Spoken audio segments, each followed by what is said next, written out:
But Devin Booker growing into his own player and just able to like still lead this team even without Chris Paul on the court to just getting these wins, keeping.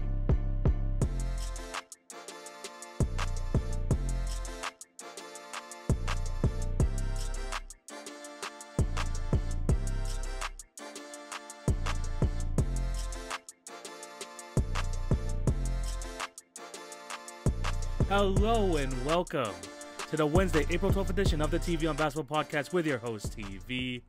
Hope you're having a fantastic day and thank you for clicking on to watch or listen to today's episode. Before we start, I do have to plug my other platforms. Remember to follow at TV on Basketball on Twitter, Facebook, and Instagram, and TikTok. I almost forgot TikTok for updates on the podcast and for other great content.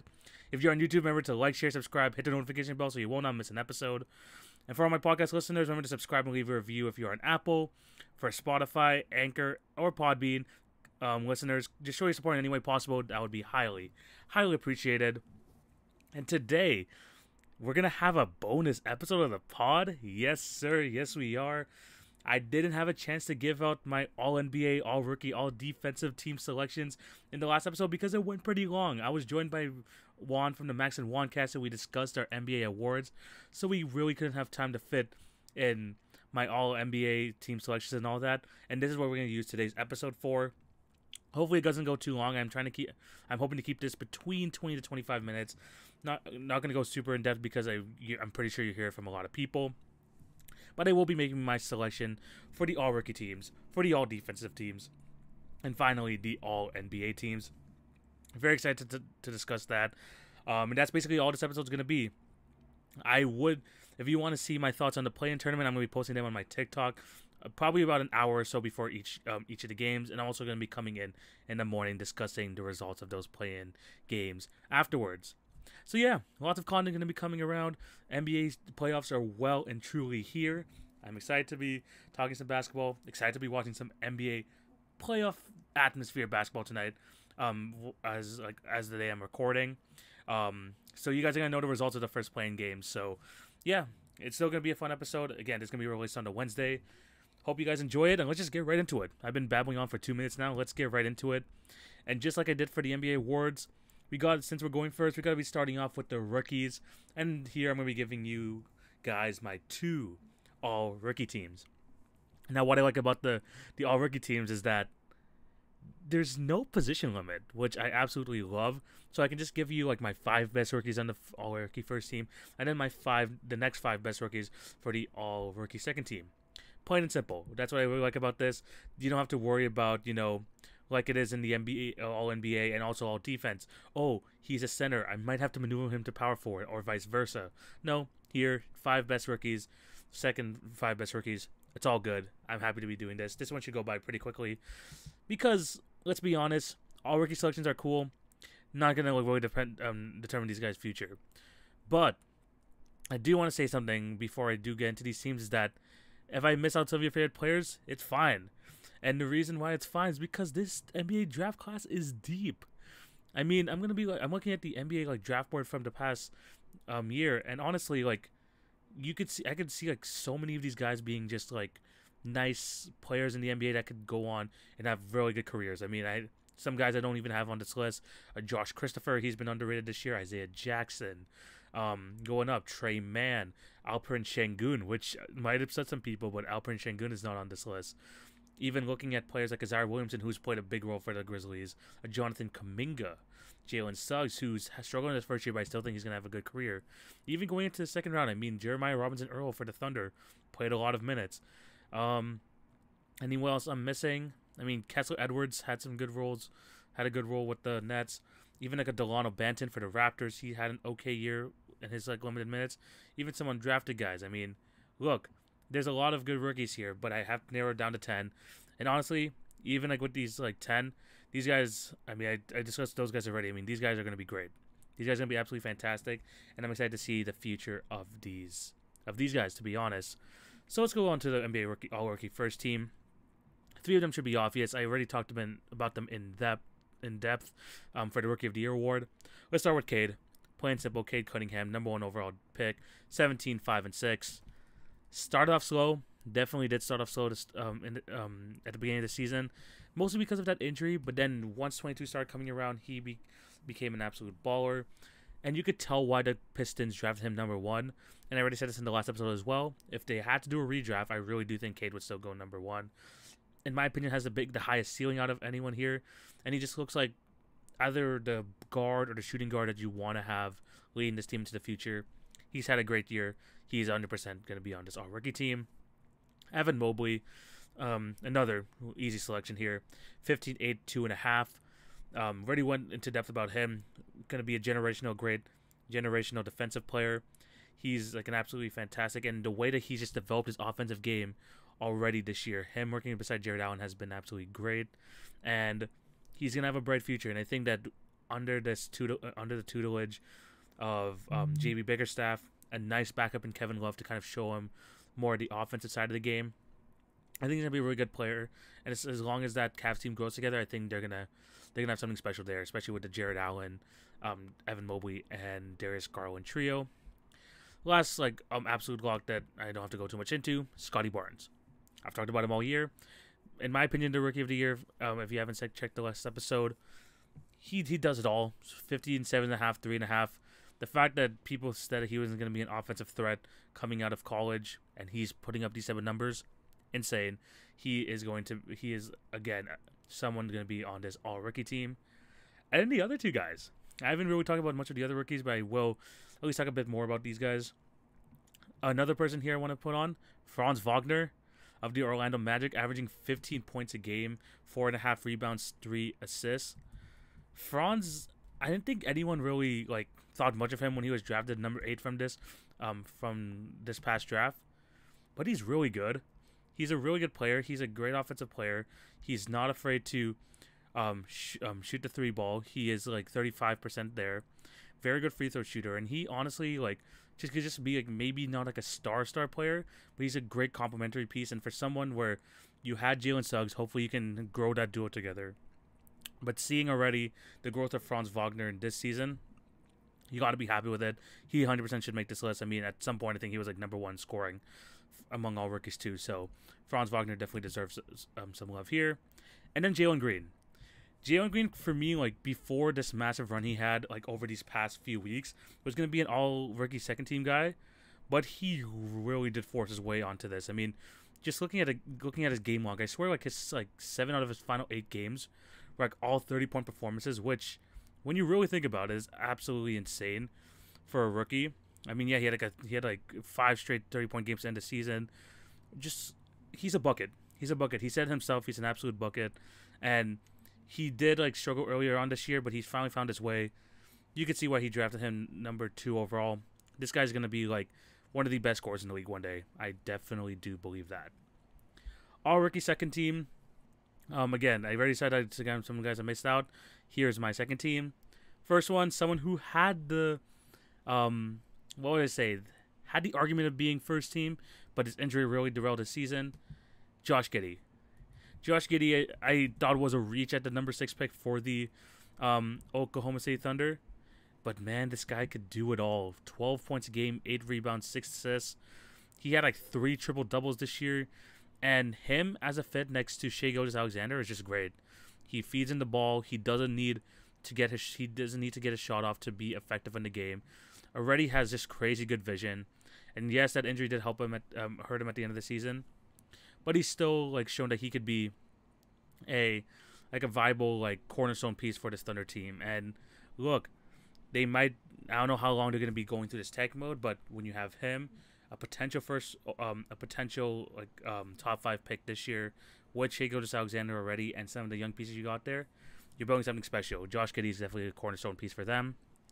Next person here, one of my personal favorite rookies this year, Bones Hyland. Bones Hyland of the Denver Nuggets. Nuggets fans would just absolutely rave about him. Someone who was the 3rd point guard before the season started. I think right behind Facundo Campazzo. And then just absolutely took that role and is just played extremely well. 10 points a game, 3-3. Gonna be either a really good role player or maybe, you never know, him getting a bigger role next year. Him potentially being in a starting lineup in the future. You never know what this guy's ceiling is going to be, but him having an impact on a very good Nuggets team, honestly, out of nowhere being the 27th pick, absolutely great. Bones Highland, definitely show him some love. Next person, I mean, I don't think like people I think know about his name, but they don't watch him that much. And I'm not gonna be frank with you. I haven't watched many Pelicans games this year, but when I do, this guy just like jumps out the screen to me. Herb Jones. Herbert Jones being an undrafted player. I think he was an undrafted player. If not, he was like a second round pick. Oh no, he was a second round pick, 35th overall. But Herbert Jones comes in, is like the starting small forward like right away for this team, small forward / power forward, and he just comes in and makes an impact, almost like a 48% from the field, 10 points, 4 rebounds, 2 assists. He just is a great player. Where again, kind of like a someone like a Josh Giddey, something like that. You don't need to like get him the ball for him to be effective. He does like a lot of the little things. He is a money free throw shooter at such a young age, and he's just a great defender. He is just a great defender. This guy's like taking on like all types of guards, even some power forwards. I mean, he definitely has to still come to his own, like come in his own, like what his build and everything. But he's gonna be a really good piece for the Pelicans team going forward, and especially getting him like in the second round. Great steal there. Herbert Jones definitely deserves to be on this list. And then this final guy, I mean, this guy had a lot of hype like earlier on the season, like when he was absolutely killing it. Kind of slowed down, but I still think he deserves to make the list. Chris Duarte. 55 games played. That is something definitely where you could make maybe the argument for Şengün or someone else. But even still, one of the older rookies in the draft, 24 years of age. Chris Duarte is just a good player. Very good player. 13 points a game, 4 rebounds, 2 assists. We've seen him get buckets. We've seen him like score in bunches. He's gonna be either like a good piece for this like short-term rebuild for the Pacers, or if another team gets him, he's just gonna be a solid piece who just knows how to play his role. Chris Duarte, final player on the All-Rookie team. So yeah, those are my 2 teams. Let me know down below what you guys think. And now let's move on to the next category, which is the All-Defensive teams. Now, just like Defensive Player of the Year, it's tough to quantify defense on this level. You gotta take into account the stats. You gotta take into account how good the team is defensively, because if you have like a really good defense, you definitely have like a standout guy from that team. And it's also just the eye test. I mean, you can look at the eye test, like I said, the other stuff, and the advanced statistics. A mixture of that, you can maybe like come up with your opinion for these like defensive awards. It's still pretty tough, but I've managed to make my own team, so let's get right into it.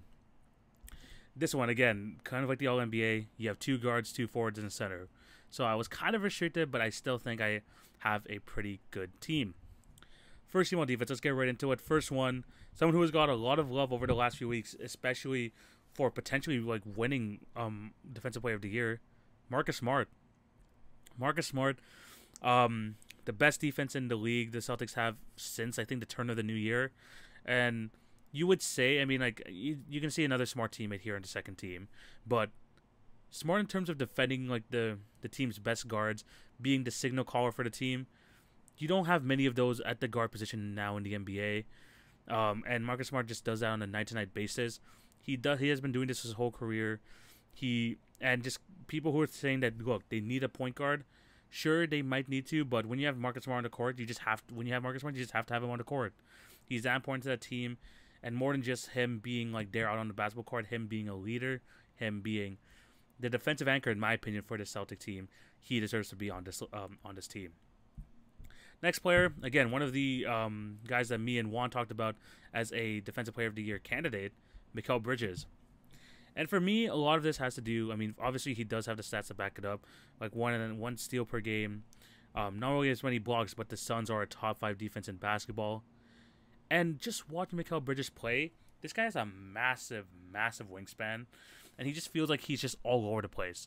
He really does feel like that, and again, I don't know how the 76ers traded him away for Zaire Smith and another pick? No.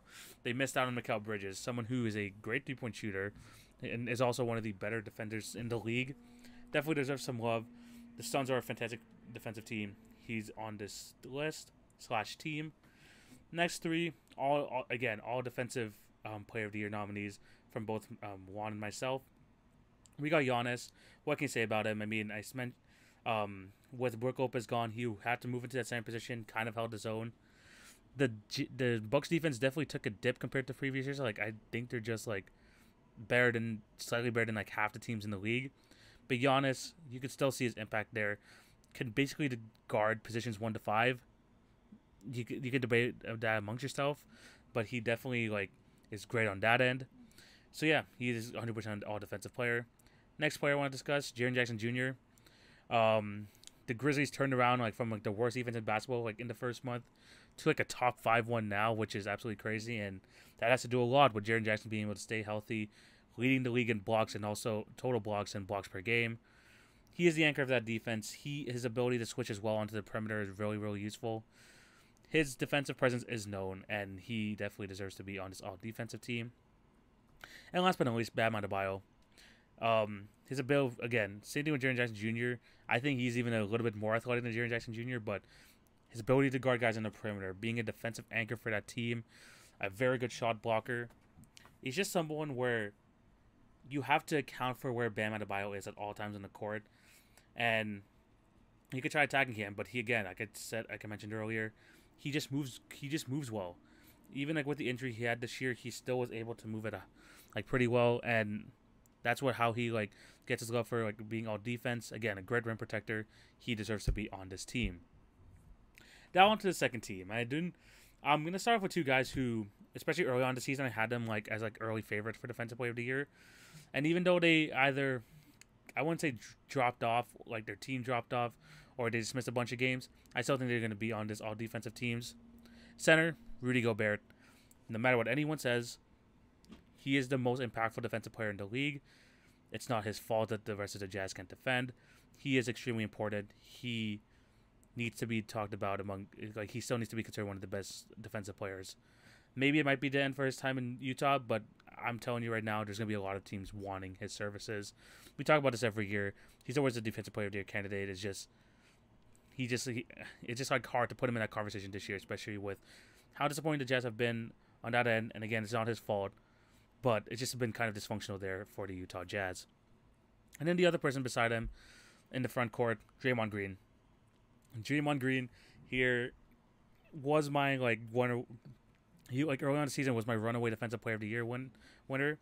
Missed a bunch of games. The Warriors fell off, and he just honestly he just doesn't have enough either games played or just his kind of stock just fell when he went out with injury. They missed him a lot. Maybe that kind of helps his case, but I just don't think he especially with the way Giannis has played this year, Jaren Jackson, Bam Adebayo. I can't put Draymond Green on that first team, especially because he just missed a huge chunk. But he is still on the all-defensive second team. The final forward, and I'm kind of cheating here, I'm putting in Robert Williams III. He is a center for the Celtics, but it's my team. It's my team, and I just feel like I can't leave this guy off the list. Again, along with Marcus Smart, this guy has been a fantastic defender this year. People who were saying that he was lazy about playing in the NBA, he hasn't trying as much. Well, this year he's become one of the league's best defensive anchors, a great rebounder, and just able, again, another athletic big who can kind of hold his own on the perimeter, but is best when he's roaming in the paint, and Robert Williams just does such a great job with that. Unfortunately for the Celtics, he's gonna miss a significant chunk of the playoffs, even if they make it that far. But it does suck, but you still gotta love the growth you've seen in Robert Williams' game. One of the leaders in blocks per game at 2.2. He's fantastic. I need to put him somewhere. I had to put him somewhere. And then the two guards. One of the guards, renowned around the league as one of the best defensive guards in the league. I got to put him here. Another Milwaukee Bucks player. Give me Jrue Holiday. As an individual defender on guards. You don't get much better than him, or you don't even get much. You really don't get better than Jrue Holiday. His impact is there. He did miss some games, but he still showed this year why the Bucks traded so much to get him. His ability to score, facilitate, rebound at the guard position.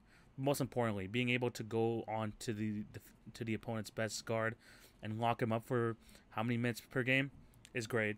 He deserves this love. He is on my all defensive team. And then last but not least, I gotta show my guy some love. Show me some Fred VanVleet. One of the leaders in steals this season. Someone who is just a pest. He's just an absolute pest. He looks kind of deceiving. You look at him, he's like, I see some like mismatch here, but he's not gonna let it be that easy. Whether it's a big, whether it's a small, he always feels like he's like in the play. He never like leaves the play, and that's what's like super cool about Fred VanVleet. More than like just over 1.5 steals a game. He's just everywhere, and again, one of the like guys on the Raptors, where he's not really like a 6'8", 6'9" guy, but he's still able to make a huge impact on that end. That's why he is my final member of the all-defensive team. Those are my 2 all-defensive teams. Let me know down below. Once again, agree or disagree. Am I missing someone? Let me know down below. Last but not least, all-NBA teams. This one, I'm going to go a bit more in depth into, but I'm not going to like hopefully go too long. Because I think like you kind of have an idea, but there might be, some guys that you feel like, oh, why is this guy off instead of this guy? Debate among yourself. If you have any questions, I'll definitely try and answer them. But let's get into it. These are some of the best players in the league. All-NBA first, second, and third team. Again, 2 guards, 2 forwards, and a center. Let's get into it. First one, let's go to the All-NBA guards. We're going to start off with Luka Doncic. This year, 28 points a game, 9 rebounds, 9 assists basically, 45, 35, 74 shooting splits. And the Mavericks are a top 4 seed in the West. Luka's just having another Luka type year. There's no like really way to go around it. He is just that guy. There's a reason why people like we already consider him a top 10 player in the league. Luka's amazing. Luka's absolutely amazing. And what absolutely sucks for Luka right now is that he has a calf strain and they don't even know if he's gonna be ready for game 1, which sucks. But Luka Doncic for the season, 65 games played, is the reason why the Mavs are up there. 4th in the West, they're facing the Jazz in the playoffs. I know they're gonna like that matchup. They're a really good team, and Luka is just all worldly good. That's why he's on this list. The guard beside him in the backcourt, Devin Booker. You gotta have a son here. You gotta have a son. Chris Paul missed a lot of games. That doesn't help his case. Devin Booker had like a COVID scare earlier in the season, but still 68 games played, 27 points a game, 5 rebounds, 5 assists, 47% from the field, 38 from 3, and also 87 at the line. People think that like at least I thought when Chris Paul went down like during the All-Star break, this just means that the Suns are going to kind of falter a bit. Without Chris Paul, how are they going to be maintaining these wins? Well, they went on almost another double-digit winning streak. Maybe they hit it. I'm not 100% sure. But Devin Booker growing into his own player and just able to like still lead this team even without Chris Paul on the court, to just getting these wins, keeping them number 1 in the league, honestly by far. I think it's like 8 games. Yeah, like they're 8 games ahead of the second best team in the entire league. He's fantastic. He is absolutely fantastic, and he is their best player on a team, on a Suns team that has won the most games in franchise history. He is that guy. I don't know how far I would put him into MVP conversations, but he is a phenomenal player, one of the best scorers we have. He is on my All-NBA first team. Next player here, who I didn't really talk about, but he honestly could be a top 5 MVP candidate this year, Jason Tatum, my first forward on the All-NBA first team. 27 points a game, 8 rebounds, 4 assists, 45, 35, 85 shooting splits. And again, Jason Tatum this year, got to give him a lot of credit. He has improved on the defensive end ever since his rookie season. He is coming around to passing more, which is great. And he is the number 1 guy on a Celtics team that once was the 11th seed and has jumped all the way to number 2, finishing with a 51-31 record. Tatum is great. Tatum is an absolutely fantastic player. I knew he was going to be in he's going to be like what's it called? I knew he was going to be in like top 5 like discussions for All NBA for MVP eventually. I would probably consider him in that top 5. It's just too bad. There's just too many great candidates this year. But in terms of All NBA first team, he's played basically almost all the games. He's only missed 6 games this year, putting up massive numbers on one of the best teams in the East. He is on my All NBA first team. Then these next 2 guys, you don't have to go much into it because they talked a lot about them a lot when it came to the MVP race. The final forward for the All NBA team, Giannis, 30, 12, and 6 this year, 55% from the field, 29% from 3, 72 at the line. One of the best defensive guys in the league. I I mean, he's Giannis. He's absolutely like he's Giannis. He completely just dominates the game. He makes it look so easy. At times, like you could just feel that the Bucks are in cruise control, and they would still get dubs because of Giannis. He is that great of a player, and he honestly, with the way the Bucks won last year, him even looking the best he's ever been, they're still favorites to win the title. And honestly, right now, I was trying to deny for years on end. He's the best player in the league. He's the best player in the league. I think I mentioned that in the last episode as well, but he is the best player in the league. Giannis is great. All NBA first team, no question. And then the center position. And look, I know you could put Embiid and Jokic on the same team, but will I do that? No. I am not going to do that. I'm tired of saying, look, we're going to try and have Embiid as a forward just so you can try and do this. No. I'm going to make him a center. It doesn't matter. No one cares if you're first team or second team. You're all NBA. People are going to look back at this and say, oh, Joel Embiid, 10, 12-time All-NBA player. They're not going to count how many first-team All-NBAs you're going to have. 100% not. They're just not. So, yeah, that doesn't really matter. So, but if I had to pick one for the first team, give me Jokic. Jokic is phenomenal. 27, 14, and 8.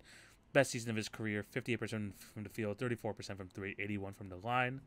One of the most efficient players in the league, 66% true shooting percentage.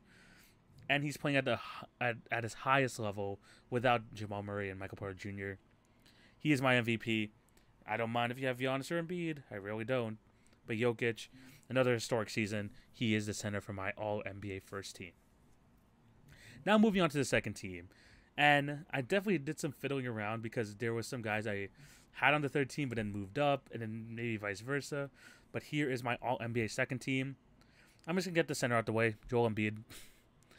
31, 12, and 4. First center to win the scoring title since Shaq, in year 2000 or something. He's amazing. He's an MVP candidate. And look, he's unreal. He's just an absolutely unreal player. If you have him as your MVP, again, I don't care. He's had a great year. He deserves it. But it's like you really have to just nitpick between him, Jokic, and Giannis. You already know that. But when it comes to the All-NBA second team center, no doubt, Joel Embiid is that guy. 4th seed in the East. Embiid is my second team center. Now let's move on to the forwards. We're doing reverse from the first team. My first forward on this list, Kevin Durant. Now, Kevin Durant arguably is having a better season than Jason Tatum, but played significantly less games, played 55 games this year. The Nets are the 7th seed, which is kind of low for the Nets standards. So this is why I had to put KD down a little bit here. But still, KD level season, 30 points a game, basically 7.5 rebounds, 7.5 assists. I mean, he's one of the best players in the league. People can make the argument he's the best player in the league, sure. But he just does, he is just so good on the offensive end. Everything for him looks so easy. And he's having just another fantastic year. People expect them to just roll over the Cavs in the play-in game. He's just phenomenal. He's just absolutely phenomenal. And the only reason, he's on the first team, and then play enough games, and his team's success. Really, that's it. But Kevin Durant's still one of the best players in the league. He is my first forward on this list. There's not much you really have to go into Kevin Durant because we know what he's all about. He is phenomenal. Now, this is one of the people who I had on my third team, but, before this episode, I was like, you know what? I'm going to move him up. Give me DeMar DeRozan. Give me DeMar DeRozan as my second forward on the All-NBA second team. 28 points a game, 5 rebounds, 5 assists, 50% from the field, 35% from 3, and 88% at the line. And I keep telling this about DeMar, but it's absolutely true.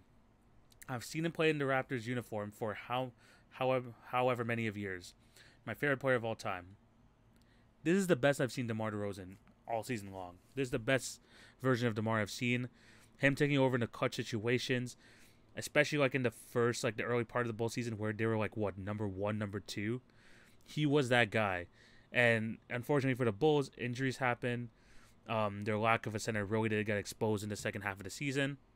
But you can't take away from DeMar of how great he was, especially because he was still the best player on a Bulls team who haven't made the playoffs in a minute, but they were still able to maintain the 6th seed. DeMar DeRozan a big reason of that. That's why he is my All-NBA second team forward. Next, my first guard I'm going to be discussing for All-NBA second team, Steph Curry. Him and KD were the very early favorites for MVP, but injuries, just them kind of like falling back down to earth in terms of their numbers, really kind of pushed them down the ladder. But like an underwhelming Steph Curry season, which some people may look at this as, is still phenomenal. Still absolutely phenomenal. 26 points a game, 5 rebounds, 6 assists, 44% from the field, 38% from 3, and 92 at the line. It is a bit lower compared to Steph Curry's standards, but it's phenomenal. It's still a phenomenal season. Him missing some games at the end does kind of like hurt his chances, but at the same time, Steph Curry having a Steph Curry type season, best shooter in the league. There's really not much you have to say about the guy. He was the biggest reason why the Warriors were even like in the third, second, first place for a good chunk of the season. Probably I think around second place, and you could tell how much they miss him ever since he went out with injury, hurting Andrew Wiggins' game, hurting Draymond Green's game. They really need him back for the playoffs. Hopefully, we get to see him soon within a week. Now, my final guard for the All NBA teams in the third and as a second guard selection. I'm going Ja Morant, my MIP, 27 points a game, 6 rebounds, 7 assists, 49% from the field, 34% from 3, and 76% at the line. Look, I thought he was going to be great this year. If you listen back to my Western Conference preview / predictions / my award predictions, I was like, look, he's going to have a great year, 23 points a game, 5 rebounds, 8 assists, yada, yada, yada. He's been even better. He's been absolutely even better. Borderline top 5 point guard. You can even put him as a top 5 point guard if you really would choose to. He's great. He has just taken himself to a whole nother level. Grizzlies being the second seed, the second best team in the league, and he is the vocal leader. He is the on-court leader. He just knows how to carry himself and knows how to lead a team. This team has just immaculate vibes for them. Ja Morant at the forefront. He is phenomenal, and that's why he is on my All-NBA second team. Last but not least, the All-NBA third team. And now this one was a bit, again, a tough decision. There were some guys I had to leave off. Some guys I'm going to be discussing right now. Actually, no, you know what? I'm going to leave those to the end. So I'm going to get right straight into this. Let's go back to the guards. All-NBA third team guards. First guard I'm going to be discussing, Chris Paul. Chris Paul did miss a chunk of games at the end of the season, but at the end of the day, he's having another just phenomenal Chris Paul year. And the thing is, the numbers are not going to jump out at you.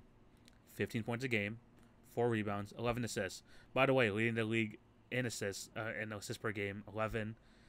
He's just phenomenal. He's just like him and Devin Booker being the 2 top guys for like clutch scoring in the league just shows that how reliable he is, how good the Suns are to closing games.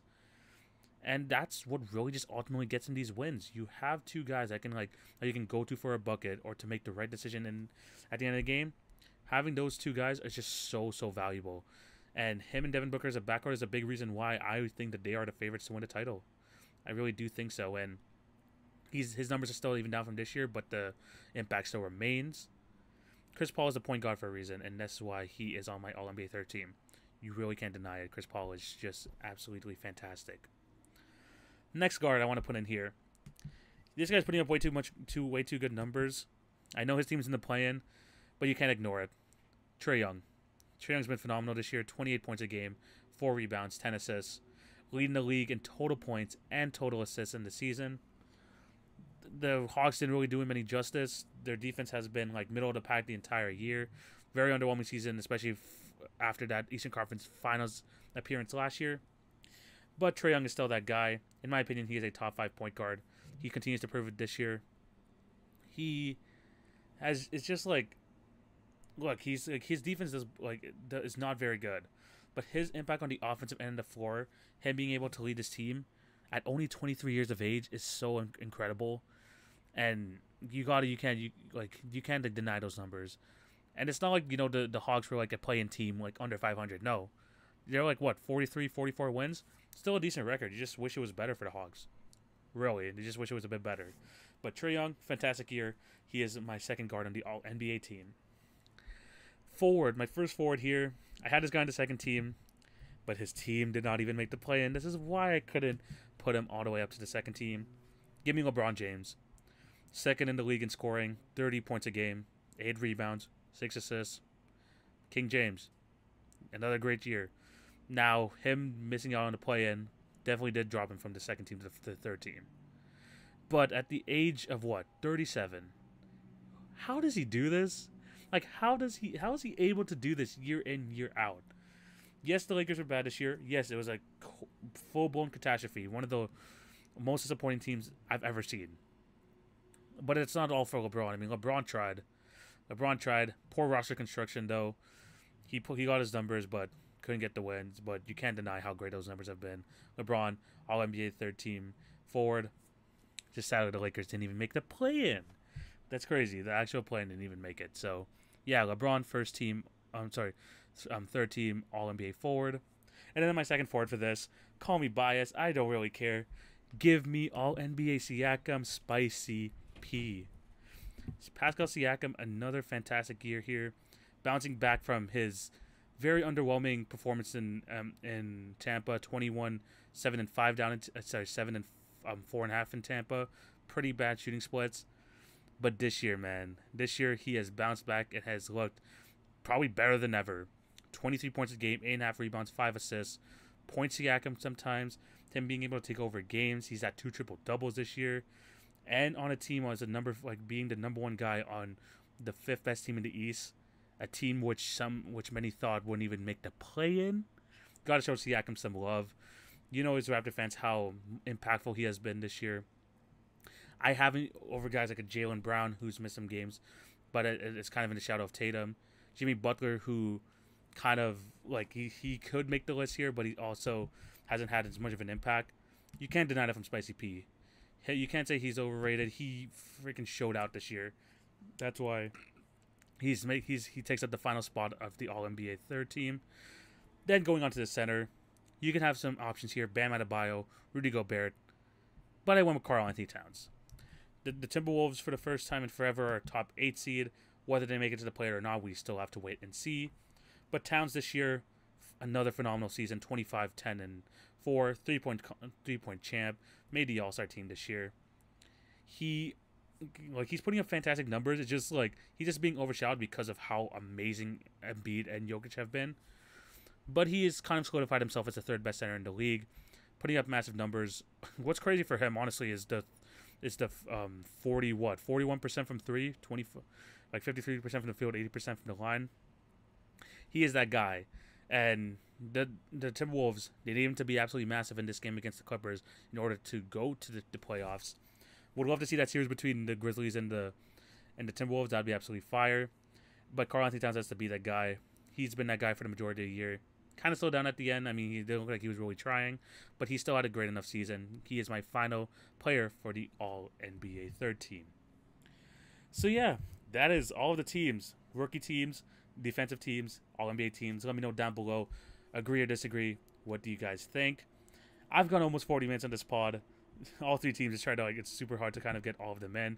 But again, thank you guys for all the support on this. I think this is working on today's episode. Thank you guys for watching or listening. Remember to show love on all the podcast channels. Like, share, and subscribe if you're on YouTube. And remember to follow @TV on Basketball on Twitter, Facebook, Instagram, and TikTok for awesome content.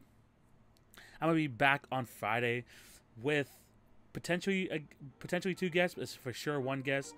We're going to be making our playoff predictions, which is going to be absolutely fantastic. And again, just enjoy the play-in tournament this week. Some massive games here. I'm going to be definitely keeping my eyes on that. Look out for the previews and reviews of those games on my TikTok or Instagram. You'll probably see it there. But yeah, that's gonna be it for me. Thank you guys for all the support. Hope you have a fantastic day. Take it easy, guys. TV signing out. Peace.